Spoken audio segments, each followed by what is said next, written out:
ಭಗವದ್ಭಕ್ತಿ.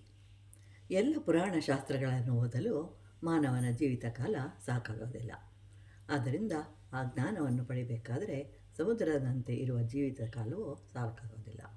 ಅದನ್ನು ಕಳೆದಾಗಲೇ ಬೆಣ್ಣೆಯೂ ಬರುತ್ತದೆ, ಇಲ್ಲವಾದರೆ ಸರ್ವನಾಶವಾಗುತ್ತದೆ. ಅದೇ ರೀತಿ ಜೀವನವೂ ಸಹ ಮೊಸರನ್ನು ಕಳೆದಾಗ ಬೆಣ್ಣೆಯು ತೇಲುವಂತೆ ತೇಲುತ್ತದೆ. ಸಕಲ ಶಾಸ್ತ್ರಗಳು ಸಹ ತಿಳಿದಂತೆ ಆಗುತ್ತೆ.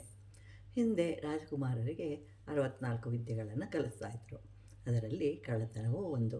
ಯಾಕೆ ಅಂತಂದರೆ ಕಳ್ಳತನ ತಿಳಿದಿದ್ದರೆ ಅವರನ್ನು ಹಿಡಿಯಲು ಯಾವ ತಂತ್ರ ಬಳಸಬೇಕು ಅಂತ ಹೇಳಿ ಗೊತ್ತಿರುತ್ತೆ. ಆಗ ಆ ಕೆಲಸ ಚೆನ್ನಾಗಿ ಆಗುತ್ತೆ. ರಾಮಾಯಣ ಕಾವ್ಯ, ಮಹಾಭಾರತವೆಂಬ ಇತಿಹಾಸ, ಭಾಗವತವೆಂಬ ಪುರಾಣ ಇವೆಲ್ಲವನ್ನೂ ತಿಳಿದಿರಬೇಕು.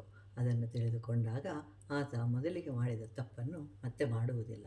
ಮಾಡಿದ ತಪ್ಪನ್ನು ಒಪ್ಪಿಕೊಳ್ಳುವುದು ಮಹಾತ್ಮರ ಲಕ್ಷಣ. ಮಾಡಿದ ತಪ್ಪನ್ನು ಮತ್ತೆ ಮಾಡದೆ ತಪ್ಪನ್ನು ಒಪ್ಪಿಕೊಳ್ಳದಿರುವುದು ಮೂರ್ಖತ್ವ.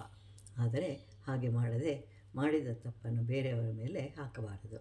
ಭಗವಂತನ ಬಳಿಯಲ್ಲಿ ನಿಂತು ಕ್ಷಮಿಸು, ಇನ್ನೆಂದಿಗೂ ಹೀಗೆ ಮಾಡುವುದಿಲ್ಲ ಅಂತ ಹೇಳಿ ಪ್ರಾರ್ಥಿಸಿ ಹಾಗೆ ನಡೆದುಕೊಂಡಾಗ ದೇವರು ಕ್ಷಮಿಸುವನು.